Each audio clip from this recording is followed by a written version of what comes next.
everybody. Welcome to another episode of This Is My Bourbon Podcast. I am the host of this show, Perry. And with me is the co-host of this show, that show, Swan. Hello. Welcome to that studio for that show on that episode. I feel like I just break in once a week and you just entertain me for an hour and a half. You kind of have reached like Kramer level of entry now. Yes. Like you don't knock. And I told you a long time ago you don't have to knock. But no, don't freak out the animals, man. They're going to anyway, but just try not to. They are, but it's an added level of stress that I don't need to, ring the doorbell or have somebody knock. If I could eliminate the doorbell ringing in our house, that would be like ideal, because I know that we are gonna, and we need it for like security purposes. We got the ring thing and whatnot, but like once the baby comes, if that doorbell rings and Marie starts barking, I'm gonna be pissed. See, you got to do what we did. We just put blackout shades on all of our front-facing windows so that the cats aren't just like constantly. I have one cat that chirps at things. Like it gets up to the window and chirps at squirrels. I think Bruce and Berlioz might be related. Yeah, they are very similar cats. Very likely. But I mean, he just like chirps at stuff, and we'll be sitting there on the couch thinking, what is going on right now? Like, I don't know. And there's just a big fat squirrel outside. Ah, fair enough. It's always birds with him. It's gotcha. Always birds. He does like cardinals. He loves those little. Doesn't matter. What are we doing? We're supposed to be talking about bourbon. Cats are pretty awesome. I like our cats quite a bit. Hey, you know what else I like? Bourbon. Yeah, dude. Yes, and we're drinking some of it here for Flying Blind, which is how we start out every single episode. Ooh, smells like bourbon. It does smell like good bourbon. Mm-hmm. Indeedy. What on earth is that distillery?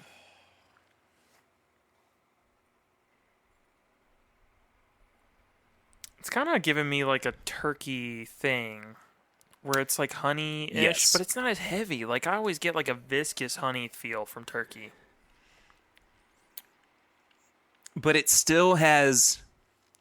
There is a very specific higher proof Heaven Hill note on there too. Yes, I did get to try a William Heaven Hill last year, and it's kind of in that ballpark. You talking about the one that Chad and Sarah? Yeah, 12-year, I think. Yep. It's really freaking great bourbon that I wish I had. I feel like I had it too late in the day or too late in the game to actually like consider it. Mm-hmm. That being said, I mean, a lot of times I've had things that towards the end of the year wind up being contenders, but that is a freaking amazing bottle of bourbon, though. Speaking of freaking amazing, what the hell did you put in here? This is the Barrell Bourbon Batch 24. Oh, man. You never, I don't know how you would have guessed that. It's, they source. It's not really a distillery, but 113.9 proof. That is so good. It's weird. I've not had one like this in a while where I genuinely enjoy not necessarily the finish so much, but like that weird like tingle it leaves on my tongue. Like the flavors, it's out of here, But that like tongue tingle thing going on, it's good. It's still hanging out. Yeah. That is. I talk about it a little bit more, not a little bit more, a lot bit more on the rest of this episode. I recorded an interview with Tripp, who is the Master Distiller at Barrell, and we tasted through this and 3 of their other products, which you and I we're going to be kind of drinking on them behind the scenes. I don't want to talk too much about them prior to the interview, because we do spend a good amount of time sipping them together and talking about what the flavors are like, and I don't want to take too much away from that, but I also wanted you to experience them. Absolutely, I'm all for this. So you guys are going to get to hear that interview here in a little bit, so stay tuned for that. But yeah, this is really good. Yeah. Really, and I think I know that 21 was delicious, Batch 21 was so good. Everybody raved about it. It won the double gold, best in show, all that, this and the other at San Francisco. But I kind of like this a little bit more. Yeah, that's fine. I mean, I think they understand too. It's fine, but you're wrong. But no, I didn't get to try the 21, so I have nothing to. I don't have. Did you not? No, but I mean, they put out so many releases. You get to find one that caters to you. It makes sense why you didn't get to try it, because it was during the height of lockdown that I got sent that. Yeah. So, but you have had the Dovetail and the Rye, which are both amazing. Yeah, the Rye is special. Yes, this is Rye Batch 3, and we actually tried that on the last call for last week's episode, the very first last call ever, which you can find on Patreon, patreon.com/mybourbonpodcast. That's the last thing I remember right there. Yeah. It's good. Yeah, the last call chats are, they're something. Oh, they're special. They are no holds barred, I would say.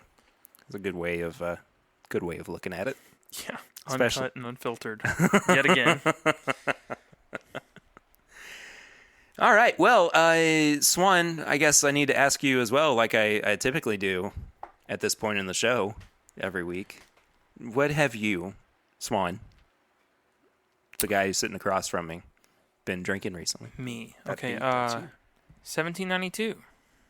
Interesting. I did a 1792 flight the other day. Ooh. Yeah. I did the 225th, the High Rye, the Bottled and Bond, and the last little bit of the what is it? Not barrel proof, full proof that I had.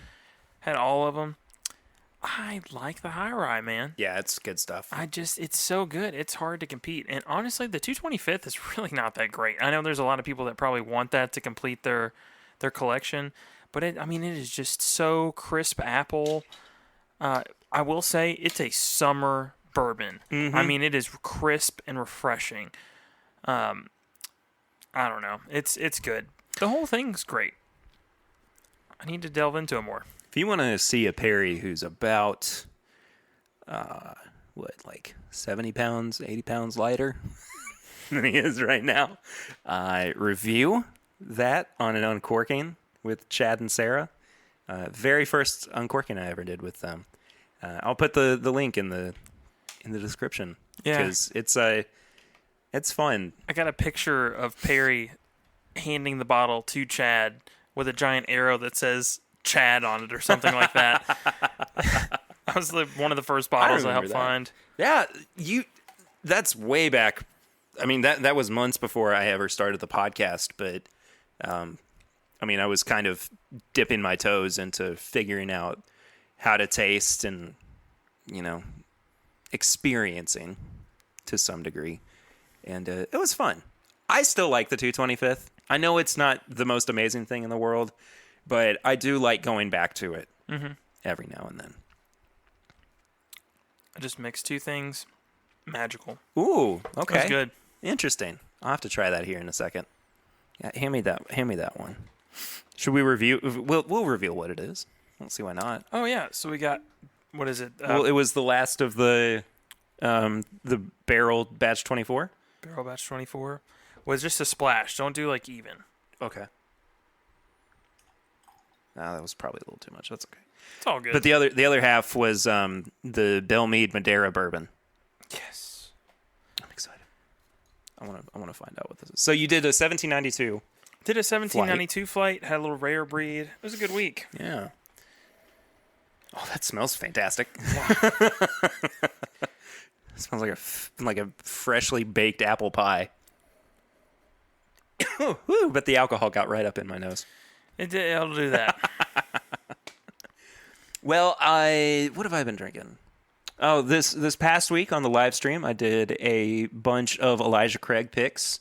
As I was saying, I realized I had more than I thought I did when I moved the studio. What a great problem to have, by the way. It was well worth the surprise. I was very, very pleasantly pleased. Pleasantly pleased? That's good. I have good words. Good grammar. Do good. Jeez. Anyway, I was very surprised and well pleased with how many I had and how those picks turned out. There was really only like one or two that I wasn't crazy about. But then I've also, and you've got to take it with you. I can't be responsible for it anymore. It's a good Knob Creek pick, man. It's so good. He left the one we tried on last week's episode over here, and I've been trying to drink it sparingly, but it's just so good. So Swan's taking that with him when he goes home. Yeah. Today, because that doesn't need to be in my possession any longer.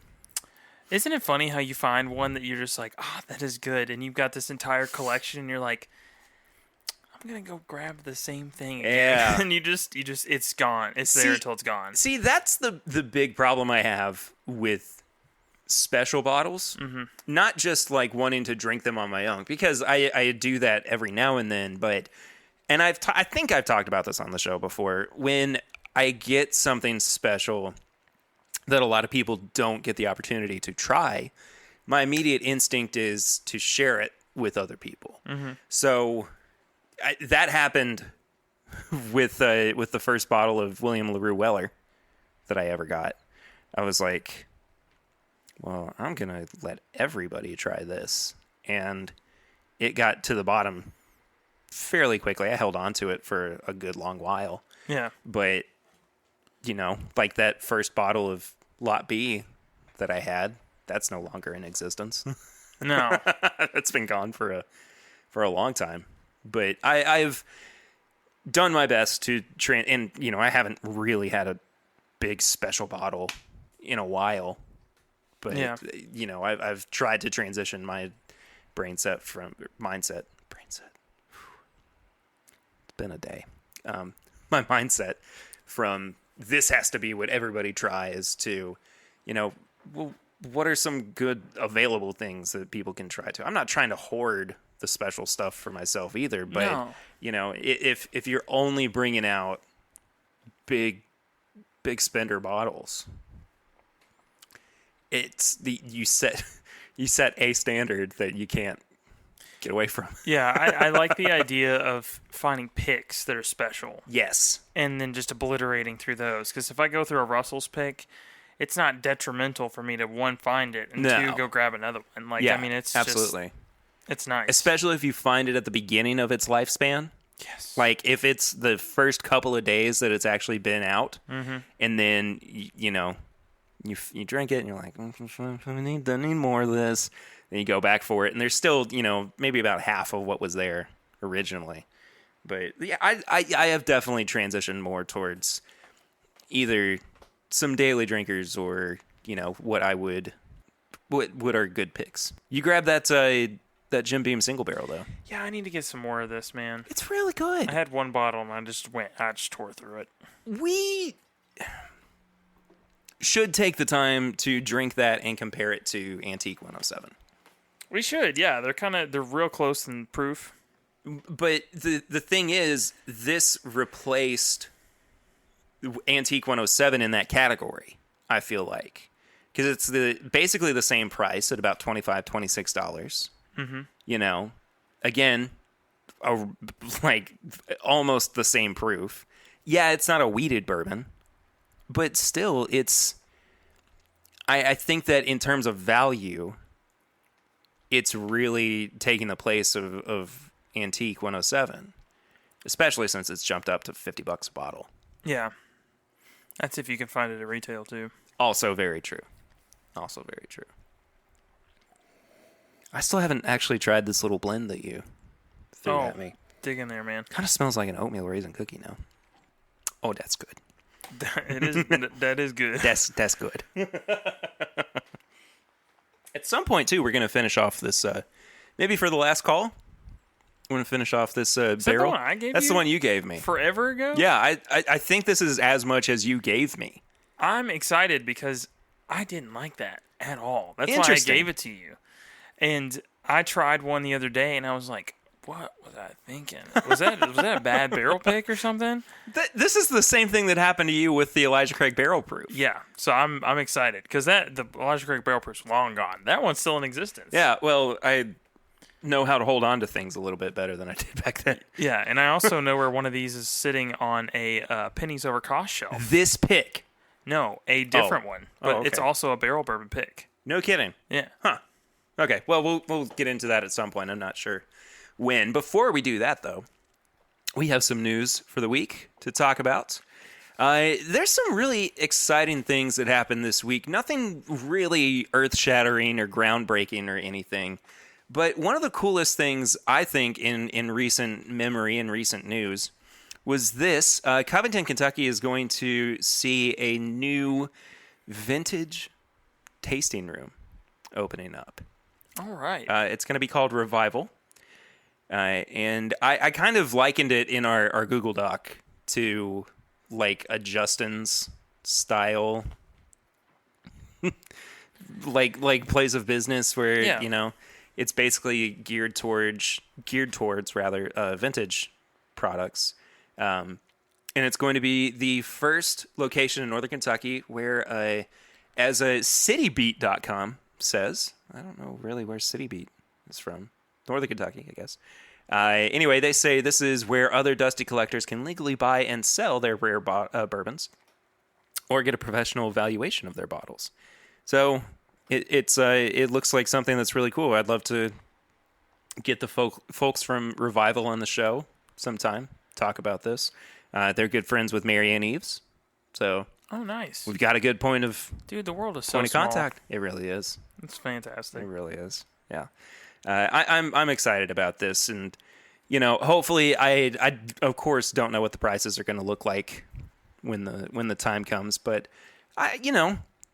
for people who don't really have the opportunity to go and taste vintage stuff, I think this is a really cool opportunity, especially as we're expanding places where things like this are available and these opportunities for folks as well. I mean, the more people get into bourbon, the more they're going to be like, well, I want to try the stuff that, I didn't think was that good back in the day, or, older stuff that my grandfather drank, or I mean, this whatever. moment I just had with a bottle I got rid of that's still here, and yeah. I get to try it again when I feel like I'm a bit more of a mature drinker. Yeah. You get to have that experience not over the span of a year and a half, 2 years, but like 20 if you want, which is just wild. Or, I mean, it looks like some of these products could even be, towards Prohibition era. That's nuts. 50s, 60s. So, I mean, there's totally the opportunity for people to just go crazy and try stuff they never could have dreamed of. If you're going to go to a bar and spend a significant amount of money on a pour, you might as well get something you'll never see again. I mean, you can go to Agreed. somewhere and get like a pour of something you won't be able to most likely find, but you might see in like an auction or something soon. These things you may never see again. There's just a lot of cool things coming from this, and I'm excited to get up there and check them out and see what they've got in stock. Swan, we talked about this one a while ago. We talked about it when it actually hit the TTB for approval, but it's official. It's here. Heaven Hill is releasing an Elijah Craig toasted barrel bourbon. I'm excited about everything other than the price point and the limited availability. I agree. We'll get to it, but let's talk about the stats behind this first. It is, of course, aged originally in a basic white oak barrel, like it would be. Then it is transferred to at barrel proof, by the way, to a toasted barrel for. It doesn't say how long, but the staves themselves are 18 months air dried. So it's still going to be 94 proof, like the rye and the bourbon before it. I can't wait to try this. I got word from Heaven Hill that we're going to be getting a sample of it here soon. Going to be really excited to try this. It's going to launch nationally in September. But like we were saying, it's going to be more expensive. It's going to be $50. Yeah. So it's going to be more allocated. Mm-hmm. I understand that. It's a more in-depth process than just, aging a bourbon and then putting it on the market after you proof it to Well, taste. and so Heaven Hill has done this for a while too. Like they send out press samples to people that put out content in effort to kind of show that their product is worth it. Yeah. I know being a Heaven Hill fanboy that I'm going to get a small sample of this in. I'm going to try it, and I'm going to go from it's limited availability, it's $50, maybe it's not available in your state, to just I'm going to go door to door and tell everyone how amazing this bourbon is the second I get it. The marginal complaint at the beginning is nothing compared to what the whiskey is, I'm sure. So I'm excited for it. What's really cool, too, I mean, this is the second product in a year under the Elijah Craig line that has been introduced. I mean, if it is allocated, I don't... Oh, sorry. I just read this bit. GoBourbon.com, our friends over at Bourbon Review, said that a representative for the brand tells us that this is a permanent addition to the Elijah Craig family. See, I'm all right with that. So that Speaking my language now. That means that it could, if you don't grab it the first time around, next year, you might be able to. So it is cool to see, though, that they are expanding Elijah Craig products. I will ask you, though, I'm curious about what you think about this. Does it need to be Elijah Craig? Could it be just a different brand from Heaven Hill that they could put this under? See, I think they're smart doing it under Elijah Craig. I don't think they need to, and I think they know that. But the nice thing with them putting it under Elijah Craig is it's so established. Yeah. If you're willing to put Elijah That is Craig true. and then anything after it, I mean, you're basically establishing that product from the get-go. I mean, there's not many people that are upset about it.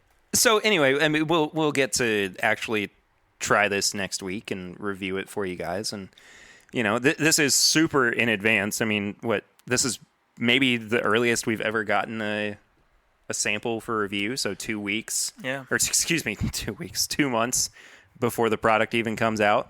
We'll be able to taste it and check on it and everything. And I'm extremely excited.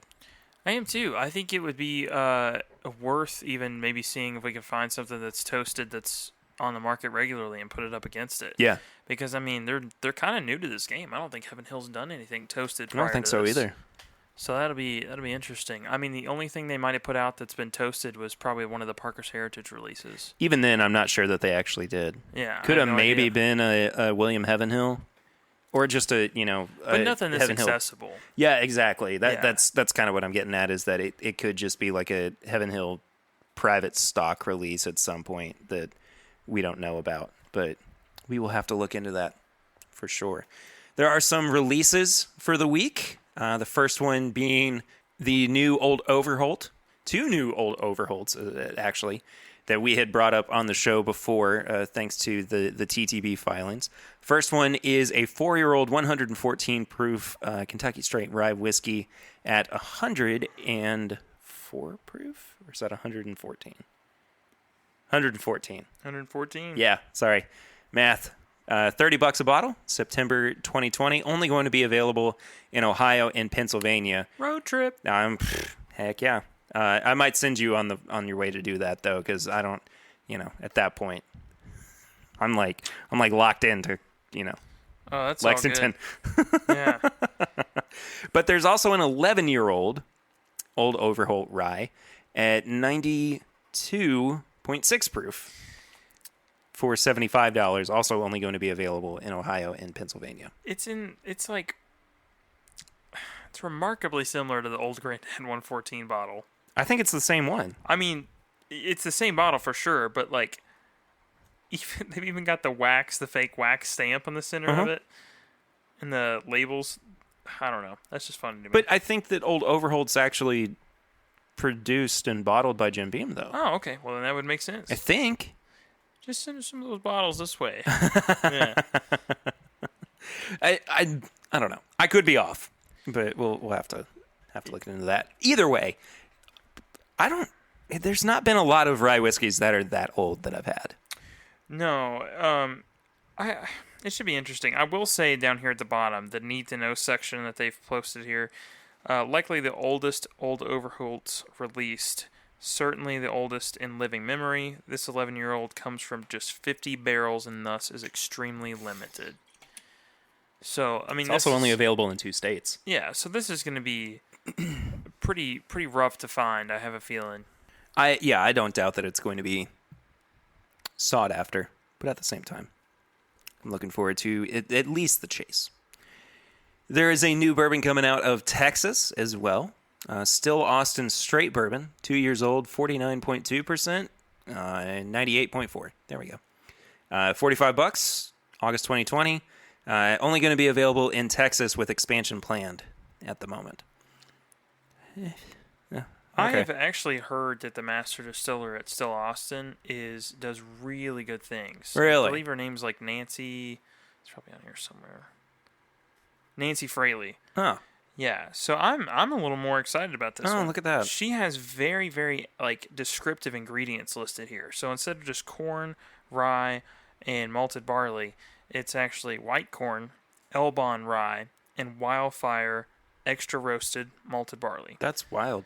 So I'm a little excited about it. I will say it's a little strange. It kind of looks like a beer bottle a little bit. It does. But I'm excited about this one. I know that the guys at the Whiskey Vault really enjoy a lot of the stuff that they've put out. Nice. So it might be interesting. If everybody makes a trip down there for the Whiskey Vault stuff, maybe grab a bottle. Sure. Yeah. And then we'll send you money. Yeah. Sure. And this last one is the Mammoth Distilling 9-year-old Northern Rye coming out of Michigan? Yeah. 9 years old. And that is 99 proof. $50 a bottle. For sale in Michigan and Illinois with expansion planned. And it's supposed to be available this month. So, can I give another shout out to Hotel Tango? I would be happy for you. It's the same bottle.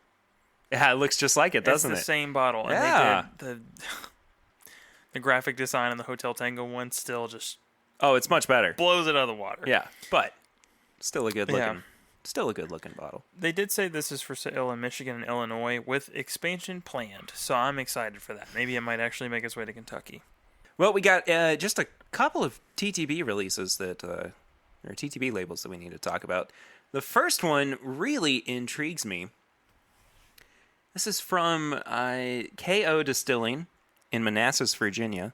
It is a bottled and bond straight bourbon, of course, under the name George Thorpe. The description says, in 1620 Virginia, George Thorpe became the father of American whiskey. That's on the front label. It's also going to be, of course, 100 proof. I almost was like, I wonder what the proof's going to be on this one. It's bottled and bond. Back label says, in 1620, on the banks of the James River, George Thorpe handcrafted the first American whiskey using an English still and local maize. Thorpe's contribution to American distilling established Virginia as the birthplace of American spirits. KO Distilling honors his legacy with this George Thorpe bottled and bond bourbon. This is the very first time I've ever heard this man's name. Yeah, I never heard it before. I had no idea that there was, like an actual father figure, I guess, for bourbon aside from Elijah Craig. Yeah. No, it's definitely different. I don't know. I mean, I'm here to hear whatever claims they have. I mean, maybe I can learn something from it. Maybe there's something for me to actually pick up from this. That'd be an interesting episode to do, like a deep dive into like the unknowns of of the bourbon world. And then last but not least, and this is a perfect segue into the interview portion of the show that you guys are about to hear, Barrell Craft Spirits is putting out a cast strength bourbon at 15 years old. It looks like it's going to be 104.9 proof. So, yeah, distilled in Tennessee, Kentucky, and Indiana. I like what Barrell does. I mean, that's about all I got to say. I'm excited to see what this product looks like. Can't be mad. I'll take it. Especially at cast strength in 15 years. I think that's going to be really interesting. Okay, that does it for the news of the week. We're going to go ahead and transition over to the interview that I got to do with Tripp, the Master Distiller at Barrell Spirits. It's a really fun conversation that we got to have.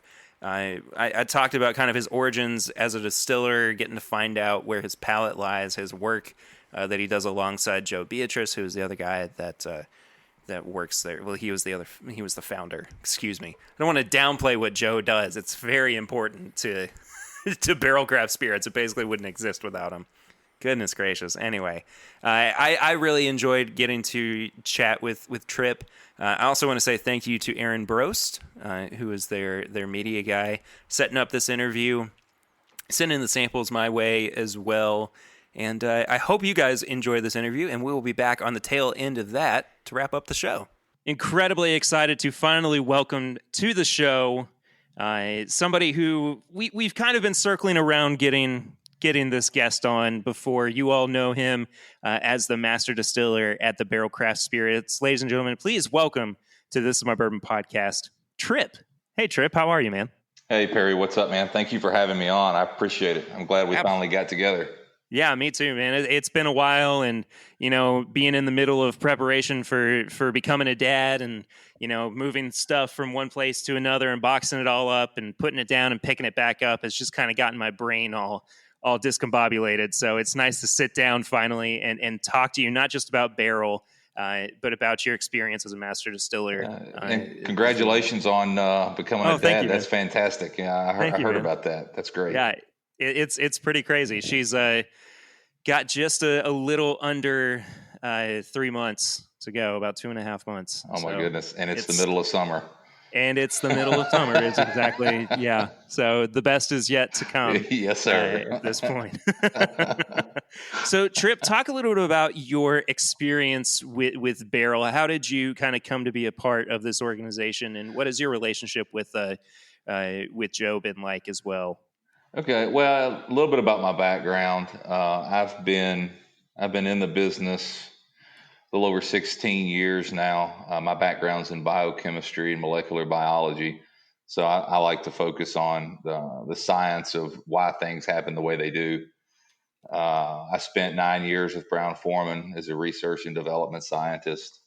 I left there when I saw this sort of the craft side of things really starting to pick up, and people wanting to get into the business and not entirely sure how to do it, what to do, steps to take, things of that nature. So I thought it was an opportunity to share some of my talents with people and help them see the realistic view of what they're really getting into when you start a distillery, when you get into this business. So I started that. It's been about I guess I've owned it now for 6 or 7 years. I don't do much on the consulting side anymore, but originally would help clients, like I said, sort of lay out the map, the realistic map of what it's going to cost, what the effort it takes to run a distillery, the physical nature of the work that they're going to be doing, and honestly, really talked myself out of a lot more business than I talked myself into, just because I wanted people to really understand what this really looks like, and not the sugar-coated version of, I have this distillery, and if I have a distillery, people are going to come and drink my stuff. So, I had a lot of fun doing that. And after my spiel to a customer of, are you sure you really want to do this, with all the specifics, if they wanted to move forward, then that's what we did. And I've put distilleries together and showed people how to run equipment all over this country. And it's been a ton of fun, and been a blessing to be able to make a living doing something that I enjoy doing. And in all of this, I was putting together a distillery here in Kentucky that also did some contract bottling as another revenue stream. And through that, met Joe Beatrice. And this would have been in 2014, I think it was. It was toward the end of 2014. And Joe was on his second batch of bourbon and needed somebody to bottle it for him. So we met, we talked, and talked a little bit about the company and his background. And while we're bottling batch 2, and then we moved into batch 3, and did some whiskeys and other things, and through this process really got to know each other. And I noticed that Joe had a very similar view of how the industry works, and that he wanted to build a distillery for about 10 minutes and then realized that's probably not the best way to go from a financial standpoint. And it was impressive that he figured that out and did all of his research and was already there when we first met. So I was intrigued by that, because so many people are still under the idea at this point that it's like, well, I'm just going to build a distillery and the rest of it's going to work itself out. And the fact that Joe had already come to that conclusion that maybe he should focus more on the brand and less on the production side, it makes a lot of sense, because so much of the value is in the brand itself. So over time, we continued to work together and work on some blends and product ideas, and we were very aligned in our idea about how to grow a brand and how to innovate, which is something we like to do. And so I came on full time in January of 2017. I came on full time, and at that point, we had this idea that we're putting these blends together, we're creating all these great flavors, and the next step in that process would be to build a distillery once the brand gets to a point where it can support the investment of a distillery, sure, as well as utilize the products that distillery is creating. So we went down that path, and that was the original plan. And while it's something we still talk about, and we kick around maybe doing something at some point, we don't do a ton of distilling right now. We're having so much fun blending and coming up with all these cool different ways to use different products and have those different products work together to create these unique flavors. Yeah. That it's not leaving a whole lot of time to focus on a distillery build out and production and all those other things.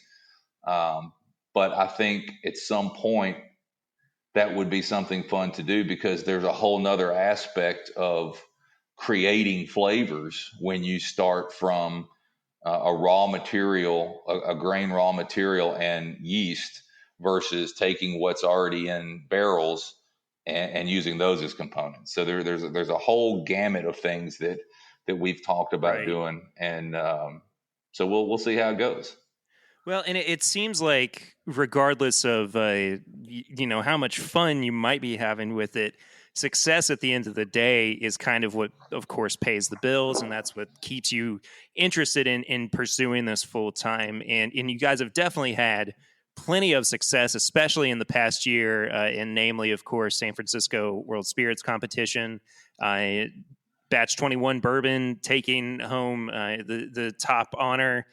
22 also receiving double gold. Rye Batch 3 receiving double gold as well. So you guys are clearly doing what I feel like is the ideal method behind showing up to the party with your A game and then just hitting the ground running from there. So when you get to that point, where does your mind kind of go? Do you think, well, how do we consistently provide this product to our consumers, or are you thinking, how can we one up ourselves? What's the mindset for you guys as product producers, or I guess? It is a constant challenge for us, and this is part of where the fun comes in, is that we try to stay ahead of the curve as far as innovation goes. We create top shelf spirits that don't go in the bottle until we think they're finished. We're not going to put something substandard in a bottle just because we need to get something out. We need to fill a hole somewhere. Everything we release is because we think it's good enough to be in this packaging. So the constant challenge for us is to continually produce these high quality products that meet a certain standard, but that are also different and innovative. So it's a ton of work to do all of those things and still stay ahead of the curve. But it's also fun to do that. When and I'll give you an example of kind of what I'm talking about. If we just had one product, if we had a bourbon and it was the same proof and the same grain bill and the same age all the time, we would do one label and we'd never have to do anything else with the TTB. We'd never have to do any other label designs. There's not a whole lot of, no more creativity there. We just got to produce the same thing every single time to put in that bottle. And while that's extremely difficult, starting with raw material and creating the same thing every single time is difficult enough. Try starting from square one every single time you create a product. Sure. So each time we start with a different idea, different barrels. The labels are going to be different, so we have to file for colas every time. The proof's going to be different, and all the while we're still holding ourselves to the highest bar of creating a product that fits in this packaging. And you guys have done not just whiskey products, you've also done rum as well. And I imagine that once the gates are open and all of the inspiration, all the ideas start flooding in, I would, at the very least, being a very anxious person, get a little bit overwhelmed at times. So how do you kind of balance that feeling of maybe we should step it back a little bit so that we're not challenging ourselves too much or putting too much on our plates with actually going the extra mile and producing something big, the next big thing? We spend a lot of time as a team working on these things. So we have a handful of folks who are involved with sort of planning out the direction of the year and some of the products we want to try to do, and getting all of these ideas together. And we have what we call blue sky sessions where we just sit around and throw stuff out there and see what sticks. So it's really a group effort in figuring out sort of the direction we want to go. And then, we are all, we all like to focus on a few different things. So it's kind of a give and take. So we kind of keep each other centered on the idea. So we don't get too far off track. We don't really get too overwhelmed with things. If it were one person, if it were just me trying to do everything, yeah, I could definitely see being overwhelmed. But when you've got a good team in place with the give and take mentality, everything seems to work out pretty well for us. It's really it is always nice to hear the ability to kind of cooperate with each other working so well. And like we were saying before, you guys have had multiple successes across the board with your products. So I want to go ahead and talk about one of the samples that I've got sitting in front of me. This is Barrell Bourbon Batch 24 at 113.9 proof. So this is, of course, 3 batches down the line, past the big winner for you guys at San Francisco this past year.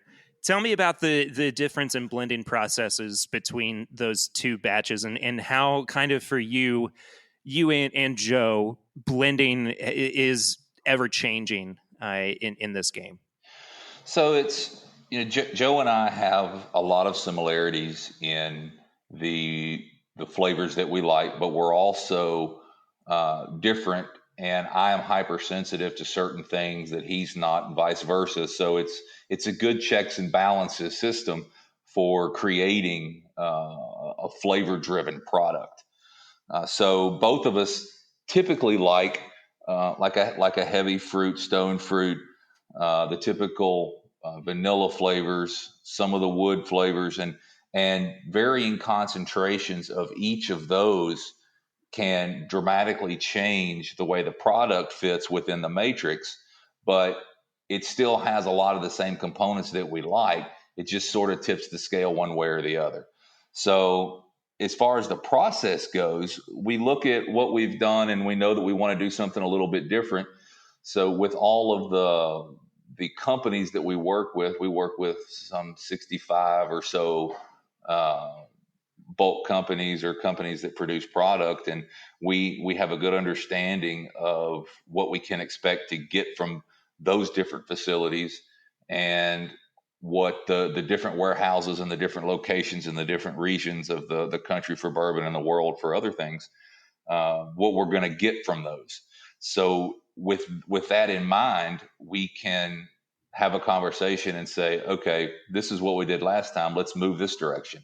Let's focus more on something that is a little heavier on the wood and a little less in the fruit. And we know that we want to go someplace where it might be a little bit warmer, where there was more alcohol interaction with a barrel. So that's kind of the thought process as we go through this. And then we end up with a base product. So we have whatever our target volume was for a base product, and then it becomes a matter of a back and forth conversation of what's missing and where do we go to get it. So it's a constant tasting conversation. What's missing? Let's add it. If we don't have it, where do we go to get it? Where can we find it? Bring it in, add it.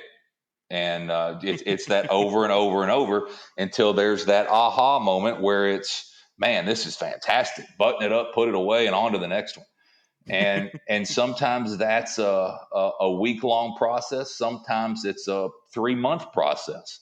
And there have been occasions where we get to a point where it's like, okay, this one's not really doing what we want it to do. We're going to set it aside. We're going to go on to something else, and we're going to come back to it. And that's happened before too. We just, like Will, our national director, likes it when I say we let flavor drive the bus. So we don't force anything. The flavor of the product that we're making really is what determines the next steps in our process.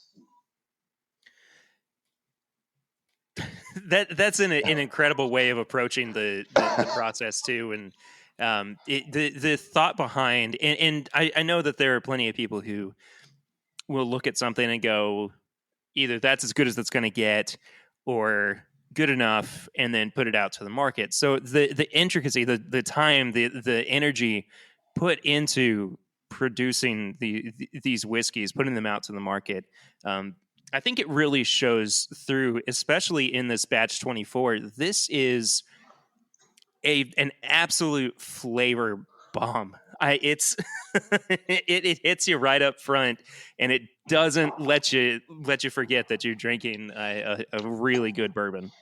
Yeah, it's we were proud of this one as well. It's a group of 9, 10, 13, and a few 15-year-old barrels that we got, and they're from Tennessee, Kentucky, and I believe Indiana. I think we got them from all 3 states this go around.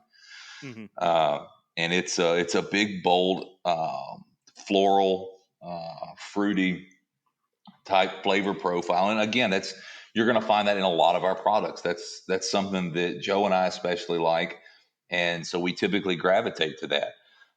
But you're also going to get some of the nuances that sort of float around in the background. Like you might get a little bit of pear in there, or maybe you get a touch of leather, maybe, or even some tobacco in there. So it's fun to watch how those underlying flavors sort of interact with that initial flavor that you get from the first sip. Do you have a favorite batch that you all have made? I get asked that a lot, and my typical answer is the next one. Yep. Only because I don't have time to stop and really enjoy what we've just done. It's like, okay, good, that one's done, off to the next one. And so it's we're constantly moving forward, pushing forward. But I have to say that batch 9 was one of my all-time favorites. At the time, it was the oldest that we had done, which is really interesting because I don't think it really drinks like a 13-year-old. And then something else interesting about some of the barrels that we used in batch 9, those later became the first release of, a portion of those later became the first release of the BCS line that we launched in 2018. The Barrell Craft Spirits line with the black gift box. So there was the 13-year, 2 years later, it was 15 years old, and we're like, okay, this is just fantastic. It's like we got to come up with a way to offer this, and that's what led to the Barrell Craft Spirits line. So sorry, go ahead. But I would say Batch 9 is probably one of my favorites, all-time favorites. Obviously, 15 is going to have to fall in there. The 15-year-old BCS product has to fit in there, right? And I think it would be foolish not to say Batch 21. 21 was really something special, man. That was immediately evident, I think, even before taking the first sip. I mean, it just really proved itself through and through in that product. I wanted to transition into talking about these private releases as well. I've got 3 different ones sitting out in front of me, which actually make up a total of 48 different releases, correct, in the private release from Barrell? That's correct, and it's actually our second round of 48 releases. Right. So we've got 96 that are out there now, and I'm currently working on the next round, which is going to be our CH series. So it is, when you start touching every single barrel and doing something with every single barrel, it gets busy. But what I think what you have in front of you, you're going to have a BH15, which is our apricot finish. Yes. The BH20, which is going to be our pear finish. And a BH25, which is the Tale of Two Islands rum cask finish, which is a really cool story and a real interesting product that we'll save for the end. Yeah, absolutely. We start with this BH15, the apricot finish. Each of these private release barrels is made up primarily of 18-year-old Kentucky whiskey. There are some younger whiskeys in there that we will typically leverage for some flavor component to help balance certain things. But there's different volumes of each in each of the individual barrels. So the whiskey in each of the individual barrels is unique in it of itself, as well as the finish also being unique. So with this first apricot, I picked this one for us because I really like the apricot finish. I think it's very pronounced. The apricot comes through just wonderfully. There's a tobacco note that I'm really picking up on the nose and the palate. Yeah. On this one. But there is no doubt that that's apricot. Mm-hmm. Oh, full-bodied fruity. Yeah. Wow. And people like to joke you don't put fruit in your beer, but I like fruit in my bourbon and in my whiskey. It's I think it adds great flavor. It adds great mouthfeel. I think they're just wonderful characteristics to put in a whiskey. That is really unique in and of itself. I mean, I couldn't tell you another company that's doing an apricot brandy finished whiskey. This is something that I do this out loud because I'm also trying to process what it is that I'm actually going through in the tasting experience here. But this is really going to catch people's eye, catch people's palate off guard, because it's full. It's got like I was saying, just a lot of fruit to it. Of course, that tobacco note is coming through, but then there's almost a savory note towards the end of the palate as it goes into the finish. Kind of if they made caramel brittle. Okay. That would be I'm with you. What I would ascertain that to be. But this is a spectacular pour. Thank you. Absolutely. And it's also fun to let them sit, and a lot of times these will actually open up, allow some of the alcohol to come off, and it's going to help with some of those flavors to concentrate a little bit. Mm-hmm. And so it might be fun once we go through this, and we don't have to do this on the podcast, but you might go back and taste some of these after they've set out for a little bit and been allowed to open up, and I think you'll be pleasantly surprised. Absolutely, and I needed to mention as well The proof is nothing to sniff at either. This is 115.6 proof. And all of these are at least 115 of these last three products that we have to taste through. The second one is the pear brandy finish, as you were saying, BH20, and it's 117 proof. That's right. And something that it's one of the more difficult pieces of putting these different finished products together is, one, we like cast strength product. Everything we do is cast strength. So, and certain whiskeys are going to be a little bit warmer on the palate than others. So, putting the right whiskeys together to help tame some of that heat, so that when you're drinking something that's 117 proof, you're like, there's no way this is 117 proof. And so that's not by accident. That takes a ton of work to get to that point. But then once we get to that point, the finish is meant to complement the whiskey. The finish is not meant to be the predominant flavor in that product. I don't want you to taste, this pear or the Tale of Two Islands or anything else for that matter and go, man, this is just all pear. This is just all rum. This is all this, all. That's not the goal.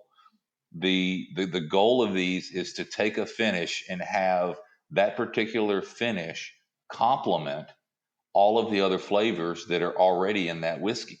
Mm-hmm. And I think this pear is actually a really good. I love the pear too. I'm partial, but the pear is a really good example of that as well. Wow, that is a viscous, tongue-coating mouthfeel of a whiskey, isn't it? Man, oh man. Woo! I feel like I'm breathing a little bit of fire at the end there. It's got kind of a dry finish to it as well. Yeah. Which honestly starts to remind me of a red wine, and it seems to kind of have a kind of a Cabernet overall feel to it, just in terms of the way that the flavors roll over your tongue. But it's much lighter in its presentation. There's a milk chocolate flavor that sits kind of in the middle of my palate that I find to be really nice. And I think it's interesting too, and I'll say this again. Once we're done here, you should really come back and taste all of these again, because it really is going to be a different experience all the way around. It's going to be a lot of the same flavors are going to be there, but they're going to be in different concentration, and it's pretty interesting to go back and see that. You don't have to tell me twice to go back and taste this one again. Or any of these for that matter. Man, that is just wild. That is so good. Oh my goodness. Sorry, I'm also sitting here fawning over this while we're trying to have a conversation. I'm just going, this no is worries, so man. I'm glad you're enjoying it. Absolutely, it's man. 5 o'clock. It's 5 o'clock somewhere. It is indeed, and I'm not gonna knock it at that point. So this is honestly the first experience, before we get on to the rum finished one. This is the first experience I've had with the private release products from Barrell, and I don't know if it's that I've never seen them before or I've never just come across them in general, but this is something that I feel like folks, if they know, right? Like it seems like they kind of have to be goaded into like, hey, you should probably check this out. And I am 100% in that camp at this point, because and it's, correct me if I'm wrong, about $100 per bottle. That's correct. Yeah, I think the MSRP is 109 for the single barrels and private releases, and the batches are 89. So truly, in this current climate, in the bourbon market, in the whiskey market, $110 for an 18-year-old product that has then been finished really is super reasonable. And you're not finding anything pretty much out there at that age, at that price, And I think that this is kind of, it seems to be going under the radar. Now, after having a conversation about it and some people hearing it, it could, who's to say what will happen? But in any case, I am very pleased with this. It honestly, having experienced the Dovetail as well, this feels like the big brother of Dovetail. Okay. How did these two products kind of bounce off of each other to create what the private release products came to be? I would, the Dovetail was, I don't know if you know the whole story behind Dovetail. Dovetail was originally supposed to be our whiskey line batch 5. Oh, okay. And it is finished in, oh my goodness, originally it's been a couple of years. Originally it was finished in LV port pipes, Jamaican rum casks, bourbon casks, I think, and cab barrel. I think that's what that one was. It was 4 different finishes, and at the time, I guess the TTB hadn't seen anything like that. So we kept going back and forth. We weren't sure how to classify it, and they came back with something, and so we'd make changes. So we went back and forth. It was almost a year, I think Joe was going back and forth on it. So finally we just said, well, what can we call it? And so we had to take it out of a whiskey category and make it a DSS. And in doing that, it's still all whiskey, but the finish, it didn't really have a category. So we changed it to a DSS, made the labels, put it out there, and it was so well received. It was incredible. And we ended up doing, I think, 4 releases originally, and we're on our 6th currently release of Dovetail.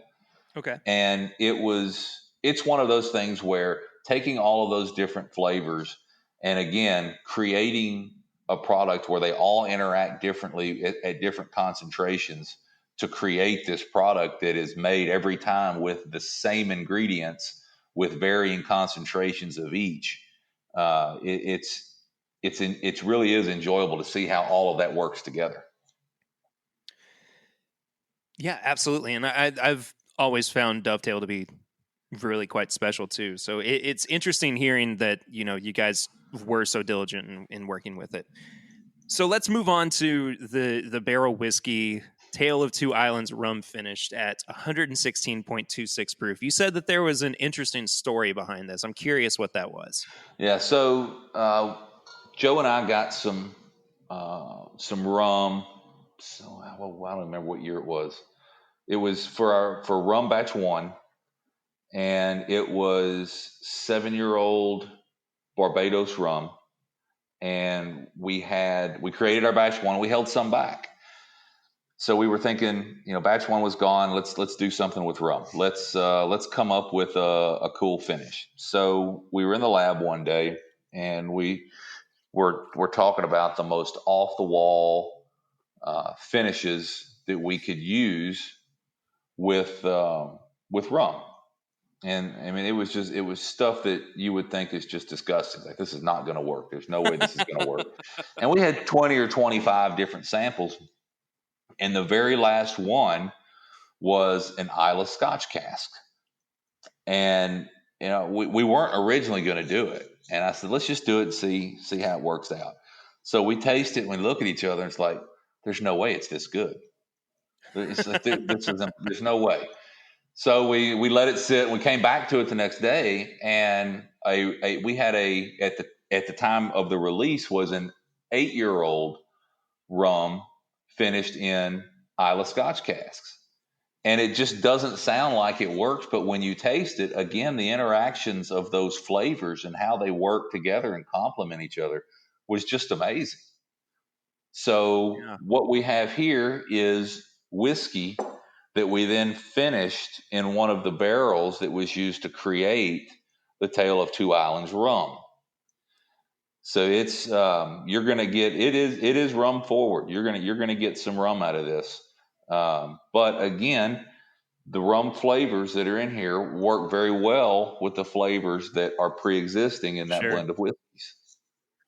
It is like cigar tobacco and molasses heavy on the nose. I mean, just right up front there. Yeah.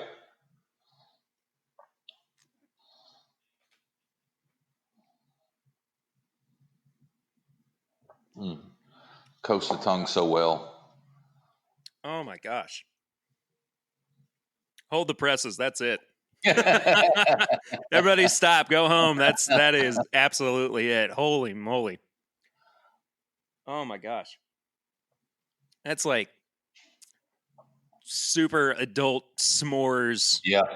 with a caramel drizzle. Man, I'm gonna have to get. You're and making me you're, hungry and you're now. also and you're also smoking a cigar at the same time. Yeah. I mean, it's man, that is full of flavor. But and even as different as this particular finish is from the pear and even the apricot, you can Right. see sort of the common thread between all of them is, again, flavor driving the bus. Absolutely. It is how all of these flavors work together to create this final product, and how one doesn't really overshadow the other. It's the symphony, if you will, of how it all comes together. Definitely. Yeah, this is going to be definitely one that I come back and revisit here. And in a minute as well. and the way these are made available is these are picked similarly to our single barrels, so they end up typically in a local market. If you go to the website, we have all of the barrels listed with all the finishes and all the uh,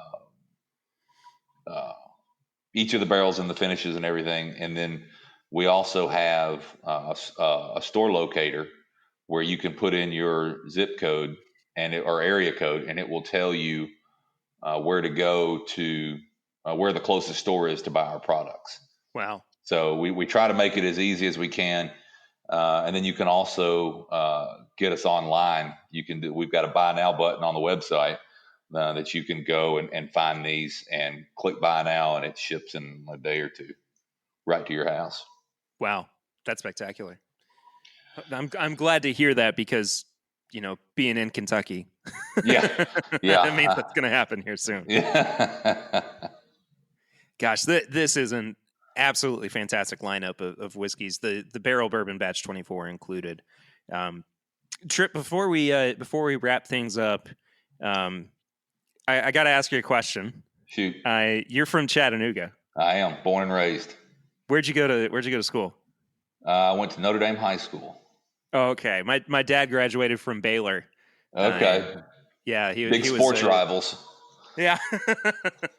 he was a Kentucky boy originally, of course, and we all still live here, but he went down to Baylor for high school. So yeah, anyway, it's a great school. It's a great school. Yeah, I had to ask. I was just curious. Yeah. So, anyway. I'm Notre Dame fighting Irish. There you go, man. There you go. Well, Tripp, I just want to say thank you so much for hanging out with me for a little while, tasting through some of the spirits, letting me know some more about your story. Is there anywhere that people can find you on social media? Barrellbourbon.com. We're also on Facebook and Instagram at Barrell Bourbon. And then, yeah, there you go. All right. That's it. I think that's all of them. And that's Barrell with 2 R's and 2 L's. 2 R's and 2 L's. That's right. Let's see. We're on Twitter too. Twitter. Oh, there you go. Yeah, Twitter, Facebook, and Instagram. Barrell Bourbon, 2 R's, 2 L's. Awesome. Tripp, we're looking forward to what's coming here soon from Barrell Spirits. Thank you so much again for sitting down with me. I hope to chat with you again soon, man. Yeah, Perry. Thank you so much. I appreciate it. Once again, want to say thank you to Aaron and Tripp, all the folks over at Barrell Spirits, for making this interview happen. Well, we'll have to do something. We'll have to do something more with them in the future. It'd be fun to, get a little bit of an insight into their blending process. I think I'm just gonna splurge more on their picks. I think it's worth it. Yeah, I think honestly. And so what I didn't tell you though about these Barrell products is that these are all from their private release line. Okay. So everything is blended by them and then finished It's all unique and everything. Ooh, you can say that again. Snow's the first one. But these products are basically only available for purchase through their website. Okay. And I'm kind of reiterating what we were talking about, Tripp and myself, in the interview. But I wanted to let you know this as well, as we were kind of tasting through them. And like I said, I also don't want us to get too in depth with these because I don't want to double up on tasting notes. But I do want you to try these as we're kind of going through the rest of the episode and wrapping things up. But what do you think about this? That's incredible. And this is, I'm sorry, the apricot brandy finish. That's incredible. Anish. Apricot? I think I might have said apricot during the interview, but I think I'd normally say apricot. I don't know. I don't either. Should have just layered both in there. It's really confused people. Man, that's good though. Yeah. No, I've got 3 more. I got 3 more to try tonight. I have to imagine they're all phenomenal. That's one of my favorite things I've had in a while. Really? Mm-hmm. Wow. That's really I like hearing that. I mean, that's cool to hear as well. Absolutely. We just you want to blow through the other 2 real quick too? Just do a hit me, man. Fast and loose review. Swans. Yeah. Listen, I mean, when we used to do this, I'd have like a small little bit of each thing, and then I would like make sure I was good to drive home, and then now it's I got to ride. So. You got to ride home. So. Oh. Now, this next one is the pear brandy finish. Now, this one, I apologize. The apricot finish was 115.6. This one's 117.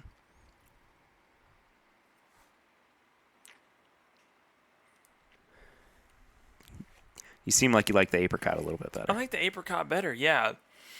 This one, so the pear is not super apparent on this one. Apparent. Yeah. I get it. But it's just, I don't know. I like the finish on this one. The finish lingers. It's very heavy. It's very syrupy. Mm-hmm. It's more like a preserve instead of the last one that was like a flavoring. That's very true. I'm totally on board with that. But I'm gonna be honest, man. I like that punch of flavoring. It's literally like I'm drinking juice. Yeah. At 115 proof. I see that. That is dangerous. Yeah, that's not... I'm not drinking that on the beach. No. Or maybe I am. I would. Honestly. I would Actually, too. yeah. I still drink bourbon on the beach, though. Listen, it is a huge compliment for me to say that I would drink some barrel-proof bourbon in the middle of the summer. If I'm willing to go outside, hot, sweaty, just doing my thing, and then, like, I'll down some 115 proof bourbon. Yeah, but what about a barrel-proof rye? Yeah, I knew that was coming. I had to ask. That one pushes me over the edge. Love you, Rare Breed Rye. You're sitting right there. But it's whew. Earmuffs. Yeah. Earmuffs, Rare Breed Rye. Where would you put the earmuffs? It's like those memes where it's just like, how would it wear pants? How would it wear pants? Are you ready for like a total 180? Hit me, Perry. A big, hard handbrake turn. This one's a rum finish. All right. Tale of Two Islands finish. Oh, by the way, I forgot to mention to you. All of these are at least 18-year-old whiskeys. Jeez! All right, Barrel, calm it down.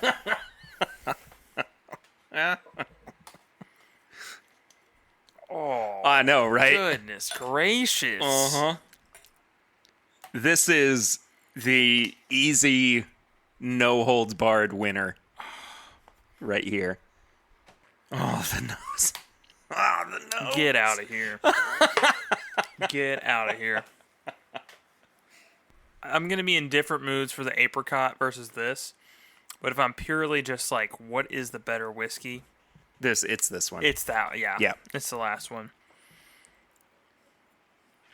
Question, do they ship these in cases or just individual bottles? Individual bottles. Sit down. Here's the thing, though. They're like $110 a bottle. I know what I'm about, son. Save it for the last call, okay? All right. No, this is a stellar whiskey. It is, man. That is just impressive. I hope that this came out this year. It's going to be hard not to put this ranked pretty high. It's a big contender for my top 10. Mm-hmm. That's it.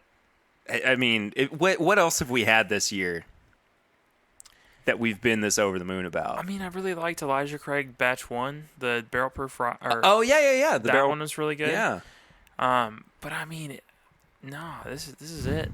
This is one of the best things I've had this year, for sure. I just really hope it came out this year.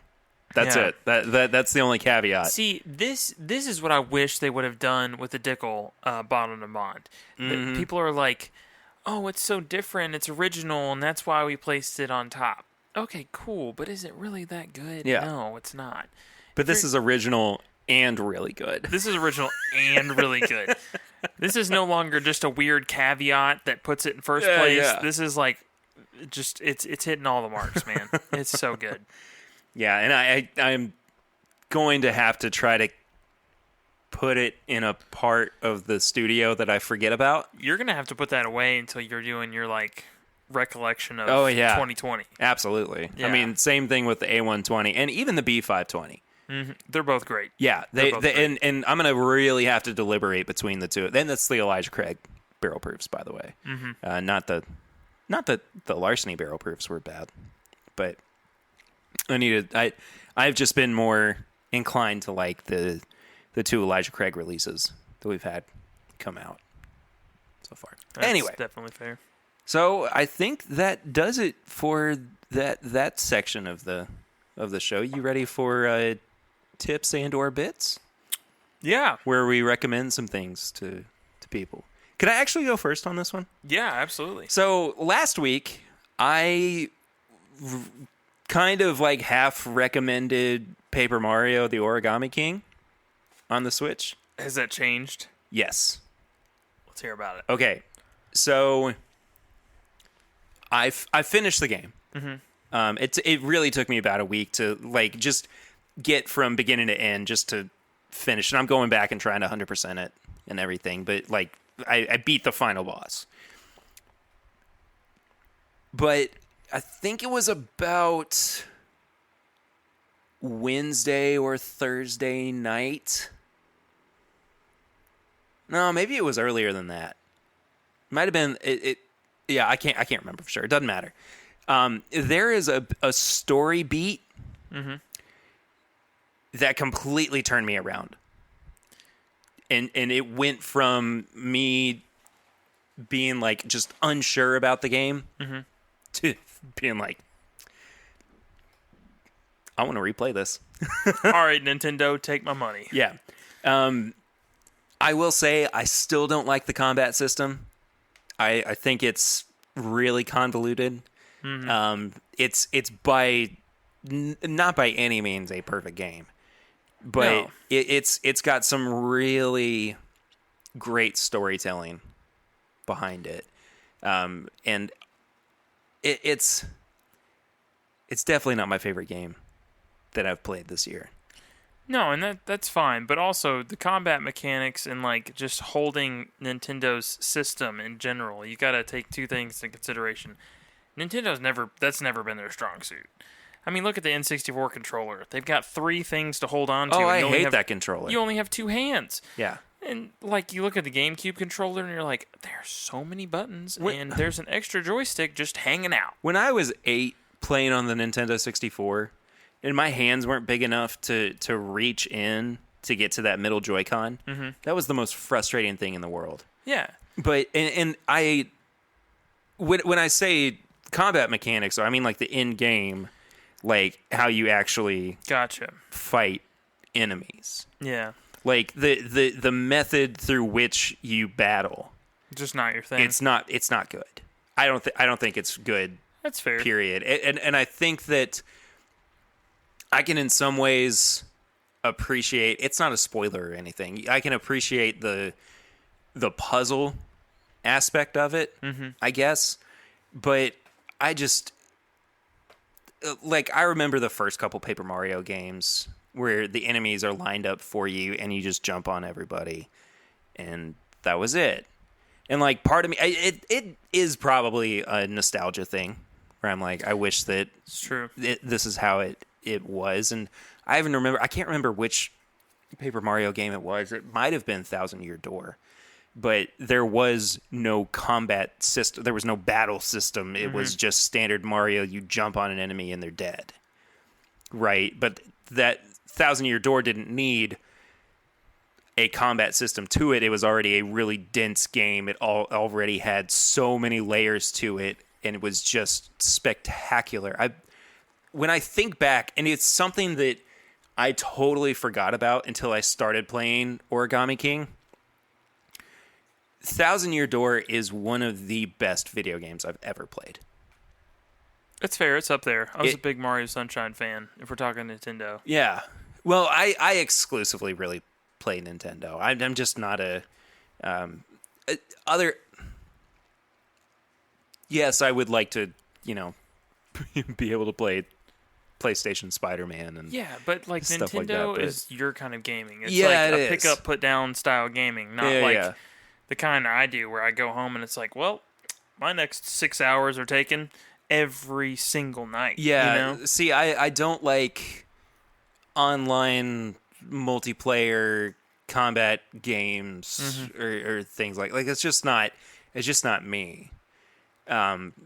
So in that regard, yeah, I am more geared towards Nintendo games. But that being said, Thousand Year Door is like It's close to perfection. It is one of those games where like I don't even know what I would put over it in terms of perfection, but I mean maybe Majora's Mask. Majora's Mask is an unbelievable game. I still hold that game very near and dear to my heart. Yeah. I'm trying to think. There's not been a whole lot that I've really gotten into over the past week, though. We had a baby shower on Saturday as well, so the entire week has kind of been us prepping for that and getting mentally there. So I haven't really had a whole lot of time to indulge in new things. I do. Okay, hold on. I'm sorry. I've only heard 2 songs, but I really want to get into Taylor Swift's new album. It's surprisingly good. The 2 songs that I've heard, I really liked. Yeah. She's changed sonically, and I enjoy it. But she's done that multiple times with her music. No, she's done great with that, Yeah. changing it up. Like, there's a lot of artists, too, that, like, Coldplay is one of the biggest ones for me, man. It's just, like, they have changed so much over the years, and it's not been great. Maroon 5, we've talked that one to death, man. Changed sonically, and it's not been great. Have we talked about that on the podcast? Not on the podcast. Personally, we have. Yeah, though. you and I one-on-one have. Yeah. But, like, I still hold Maroon 5's first album It's in high regard. as one of my favorites of all time. I mean, hands down. I love that. I still think it has a high re-listenability to it. But it went from Maroon 5, a solid band, Yeah. to Adam Levine makes pop music. Yeah. Like I totally agree with that. And, I mean, like, if you're looking at the band itself, I think the only other core member who's still there is James Valentine, who is the original lead guitar player. Mm-hmm. So it's definitely not the same band. But when you look at somebody like Coldplay, who still has the same 4 core members. Yeah, but you can admit, from their first album to now, I mean, look, your favorite song, Shiver? Oh my gosh, I love that song. Yeah. Yeah. To, like, now, you're like, oh, wow. I just can't listen to them anymore. No. And I there's a part of me where like I feel bad about it too, because like and the perfect example for this is SiriusXM had for like a week a Coldplay channel. Yeah. Now 10 years ago I would have been all over it, because that was at like the height of their artistry when they were really putting out music that I felt like was accessible to everybody. It had, great lyrics. It had fantastic musicianship. And then things just didn't really plateau from there. No. I'm okay with an artist plateauing. Honestly. Am too. I feel like they did that with Viva La Vida.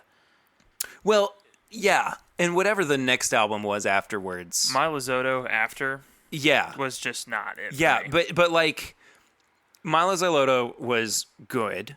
Mm-hmm. Definitely wasn't as good as Viva La Vida. Or that's not the actual name of the album, is it? No, they did. I think it was like Prospects March or something that. Oh no, that's an EP. Yeah.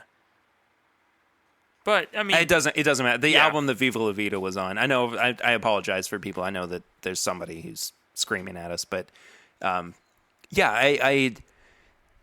if an artist kind of like hits their high mark and then just kind of stays there, that's okay. And I think that's kind of a like, well, yeah, statement, but. It is hard to find an artist that just stays consistently good. And I think that it's a consistent thing with most musicians. They want to try different things. I get it. I'm in that same boat. Yeah.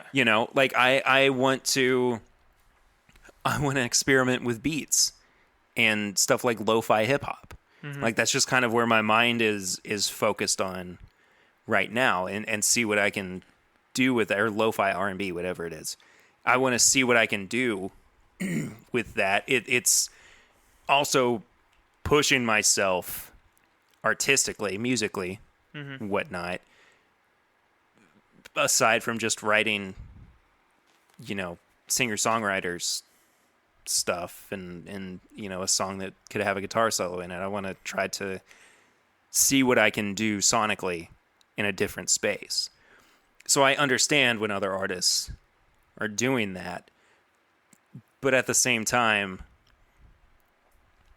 if you want to explore, make sure it's as high of a quality as you are capable of putting out. Yeah. And I think that, Taylor Swift, to bring it back to Folklore, her new album, like, she's kind of peaked and valleyed. Multiple times. This is definitely a peak, though, for her, in my opinion. From what I've heard, I will agree. Yeah. I will totally agree. And to keep on the music train, my tips and bits this week are actually just a couple of artists I've been listening to. J. Cole just put out 2 new songs. Did he really? Mm-hmm. I didn't know that. Phenomenal. Nice. He got into like that storytelling mode instead of just so much like, I'm going to make a radio hit, or I'm going to make something that's a little more mainstream, that's a little more relatable. He just went into his absolutely like, I'm going to tell you my perspective of the world right now. Great. Anderson .Paak's new song is like that. Yeah. I can't remember what it's called.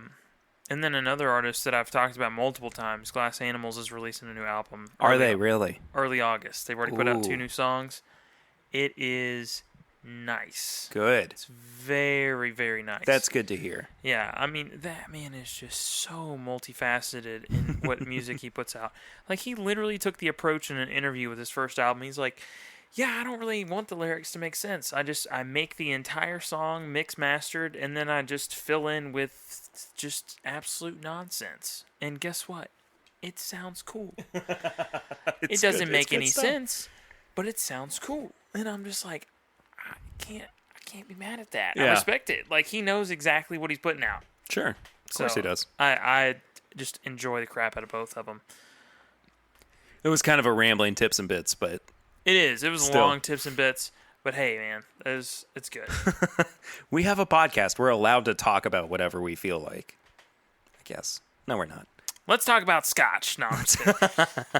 By the way, happy National Scotch Day to everybody. Yes. That's what's going on today. You know what else is going on today? I forgot to talk about this at the top of the show. And also, this is a very post what we've been drinking recently. As of recording, today is Mama and Papa Ritter's anniversary. Not myself and Lucy, my parents.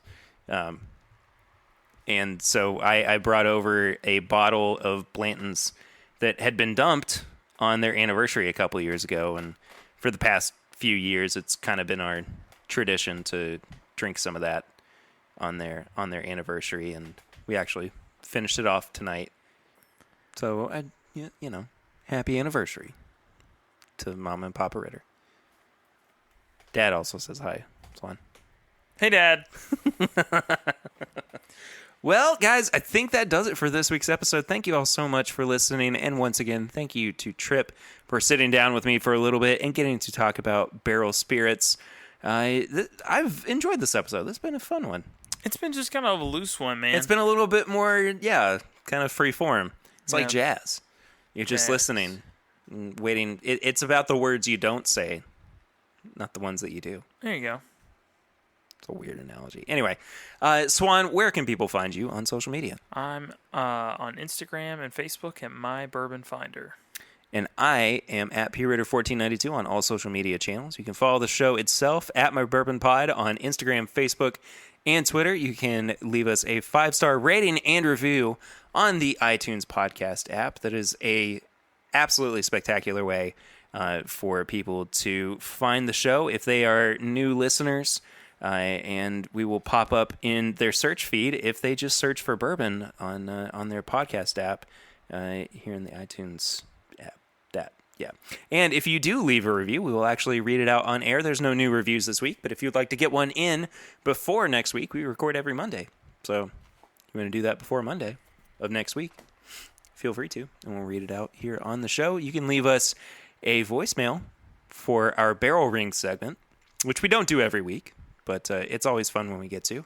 That number is 859-428-8253. And leave us a little voicemail. And you know what? We'll ask a question for folks for next week if you feel like responding. If not, totally understandable.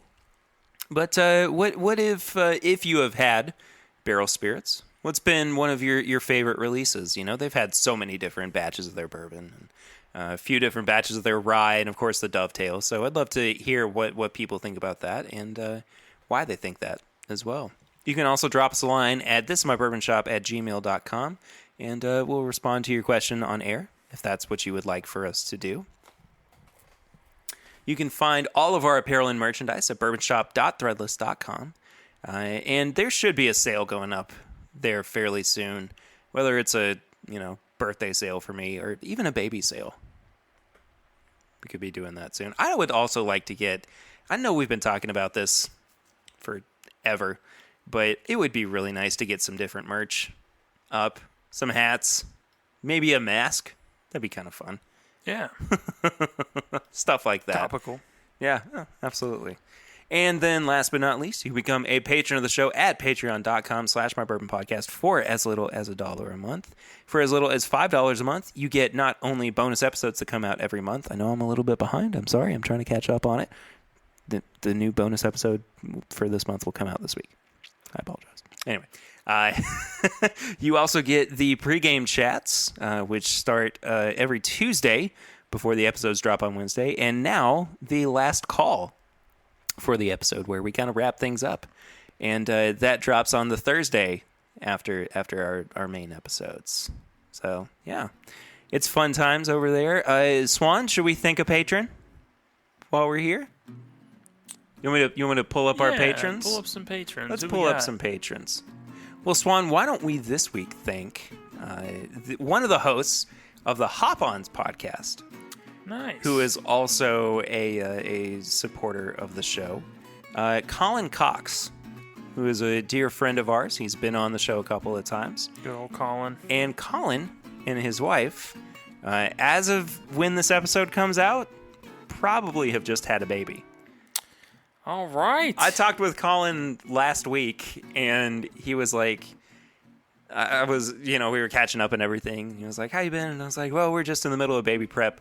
And he had his phone like this, and he goes, oh, us too. And showed his wife, and she is basically at that point within 7 days of giving birth. And that was on Friday night, I believe. So nice.